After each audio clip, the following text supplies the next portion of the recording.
right. Southpaw Slick, live at work. Live at work. I'll say you can pretty much say this is a part 2 to the last video. And of course, the topic at hand is the thought of robots being normalized in the future. Humanoid robots in particular. We're not talking about like C-3PO or an iRobot. We're talking like, you know, like Elizabeth Hurley and Austin Powers. That kind of robot. Where you can't tell the difference. Or the Terminator with skin. You can't tell the difference.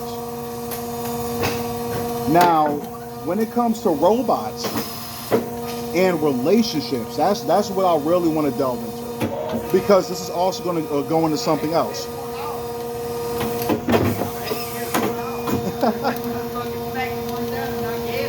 Yeah, oh yeah. But the reason why this is such a hot topic is mostly because of the incel movement. A lot of them have always brought up having an alternative to real women. Since most of them can't get a real woman anyway, imagine if we have access to a humanoid robot that is indistinguishable from a real woman. Does everything a real woman does, but on command. You don't have to like force her or anything like that, or try to like, you know, bargain with her or whatnot. The robot is already programmed to obey its master. So I'm saying if a man can just tell a robot, oh, I want you to make me a sandwich, the robot's going to do it. I want you to give me a blowjob, the robot's going to do it without second thought. Now with a woman, you might have to like convince her to do that, or you have to do something in exchange.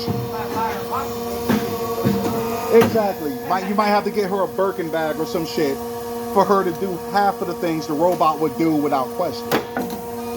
Now, this is also going to go into which gender is it going to benefit more. Not my gender. Yeah. I'm saying between men and women. Okay, let's get the women out the way first. Because a lot of women always try to say, okay, the men have the robots, we can have robots too, even though you already have dildos and vibrators. I'm saying, oh, we can have a robot too. So you have a dildo with a full body. Great, fine. You can interact with it, fine. You can have sex with it, fine.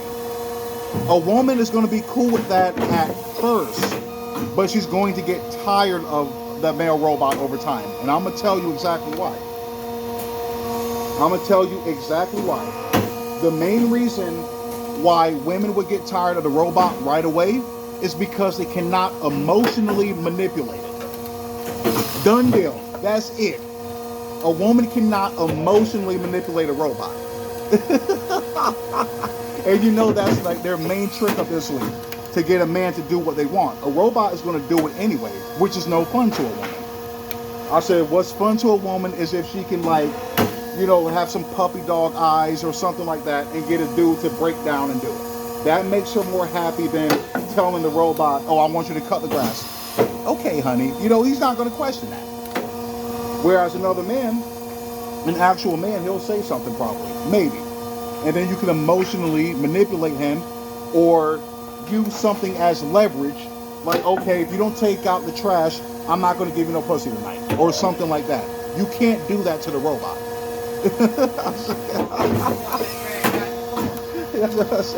The robot's going to do it without question, no matter what. Now, when it comes to men and the robot, it's going to benefit men a lot more. Because men, what do you hear a lot of men saying now? They want a woman who's submissive, or the word I like to say is cooperative, but a woman who's submissive and a woman who's appreciative. Right? Okay, fine. The robot is going to be just that. It's going to be submissive and appreciative of its master, no matter what. I'll say when it comes to sex, I don't have to jump through hoops to get it. When it comes to love and affection, I don't have to jump through hoops to get it. I don't have to jump through hoops for nothing. That's where the benefit lies. But then you hear women argue and say, well, the robot's not really going to love you. And I'm thinking to myself, like y'all hoes do. Y'all pretend to love us, so what's the difference? The difference is a robot, you have its loyalty, whereas a woman, you don't. A woman, you don't get 100% loyalty from a woman. A robot, you will, unless it's on some iRobot shit, and you know the ghost in the machine concept, then maybe. But I'm saying, but if they're programmed like they're supposed to be, you won't have to worry about that. I'm saying I'd rather have a robot fake love me, but 100% be loyal to me, than a woman who fake loves me and is fake loyal. Yeah, exactly. Exactly. But I'm saying, but it would be more beneficial in the long run.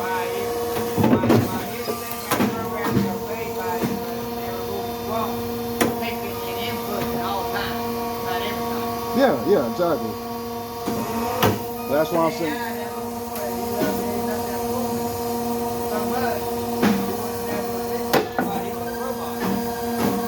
Yeah. Yeah, that's what I said. You said never leave her. That's what I said. The robot is loyal to its master. It's artificial intelligence, but it's programmed to be loyal. And that's the benefit right there. Okay, another thing women argue about is, okay, you have the robot, you're in a relationship with it, quote unquote, but you can't have children with the robot. Okay, we're talking about the distant future.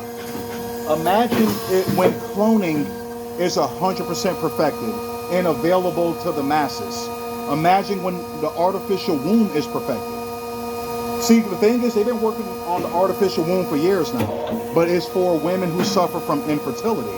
But imagine if anybody can have a child through that. I'm saying that would be the escape plan right there. There you go. That's how I can have my children.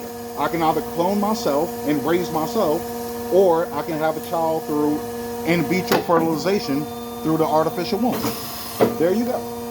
So that problem's eliminated. But I'm saying, but that's if we even make it that far in the future. That's like on some Jetsons type shit.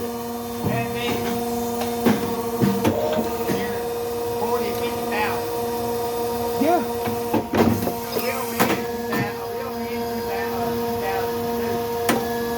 Yeah, 2022. Yeah, that's what I'm saying. That's like the distant future, like when we get to that point.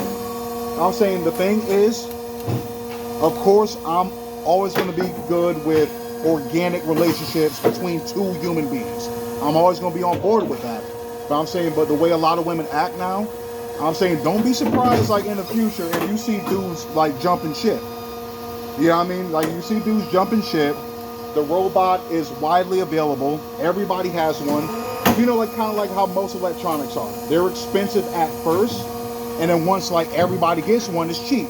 So it'll get to the point like if you don't have a robot, you're like not cool. Like, or if you're a guy with a real woman, they're gonna look at you like you're slumming it because you can't afford to get a robot. Imagine when people start thinking like that. That's a scary thing to think about. It really is. But that could happen. That could happen. You know what I mean? Like I'm not gonna count it out.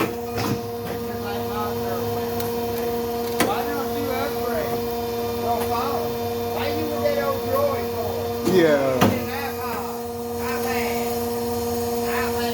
Yeah, like they were talking about, like going from Android to iPhones. Like I said, like, you know, it's the same concept right now. Me, I'm gonna rock with my Android period, no matter what. I say I'm not necessarily team iPhone, team Android. I like Android because it does what I need it to do and then some. And I don't have to pay an arm and a leg for it. No, you don't. Exactly. I don't have to pay an iPhone because too much. Exactly. And the only thing you're buying is the name brand. In actual, I know a lot of people say that the phone call quality, the sound quality of phone calls is better, but most of the time I text anyway, so it doesn't really matter. You're like, that's not good enough to me. I'm saying anything an Android can do it by default. The iPhone has to be jailbroken to do it, which you're putting your phone at risk to do that, but that's a different topic. But yeah, I'm saying, but with the Android thing, the robot, humanoid robots, the future can look a lot different than we think if they keep progressing with this. Even though I think there's actually humanoid robots walking around, but only the government has access to that type of shit. I'm talking about when everybody does. That's when it's going to be crazy.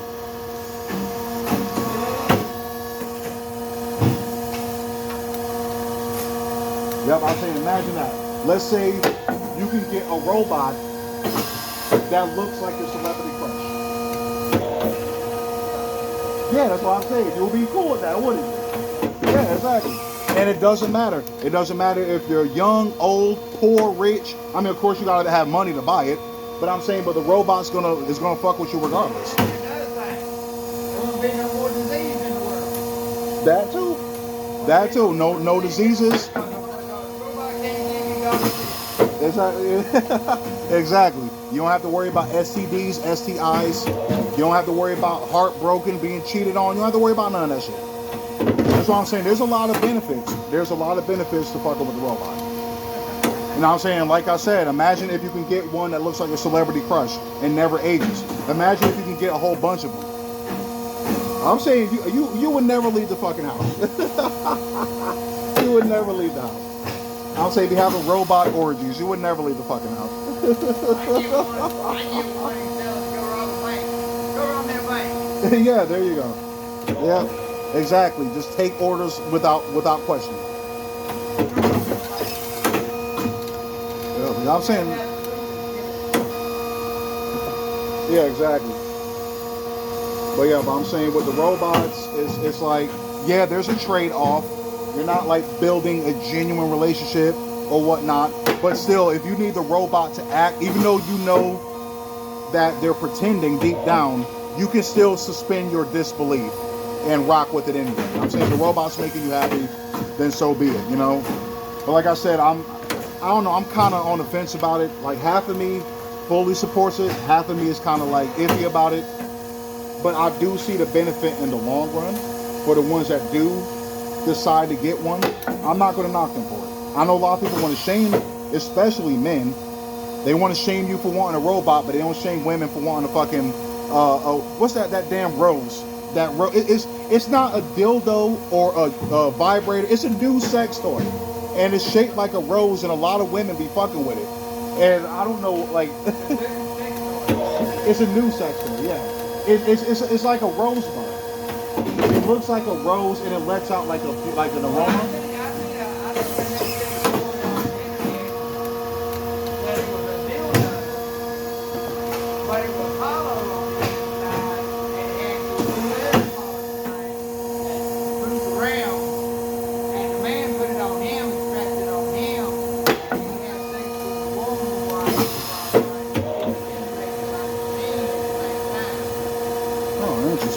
Yeah, that's crazy. Yeah, I didn't hear about that. Yeah, it's a new sex. Yeah, like that one I wasn't familiar with. This might be fun right here. Silicone made toy that looks like a sticker. But for a man to stick the sticker on the side of it and still have sex with the woman at the same time. Oh, okay. It's like he can double stimulate without the vagina. Yeah, I mean, it sounds cool on the surface, but I want to feel that. Like I said, it might. If it feels the same, then cool. But if it doesn't feel like one, I don't know. But yeah, I haven't heard of that one. But like I said, but the like toy nowadays is that damn rose thing that women been playing with. Nobody shames them for that. Which I mean, there's no need to. I'm saying if they want to have sex with the rose, cool. A kiss from a rose. I'm cool with that.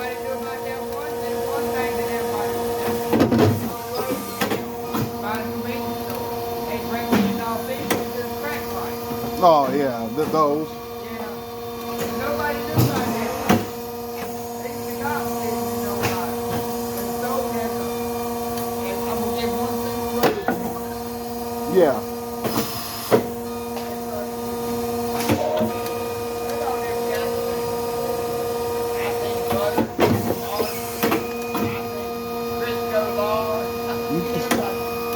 Yeah. But like I said, but it's to the point, like, any alternative that men find society, both men and women try to shame you for. Me, on the other hand, I kind of thought that way at one point in time, but as time progresses, I'm like, whatever.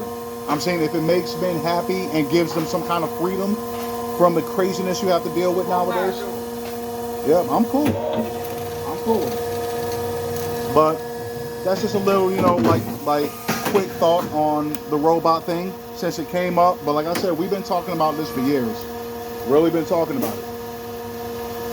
But yeah. Southpaw Slick. I'm out.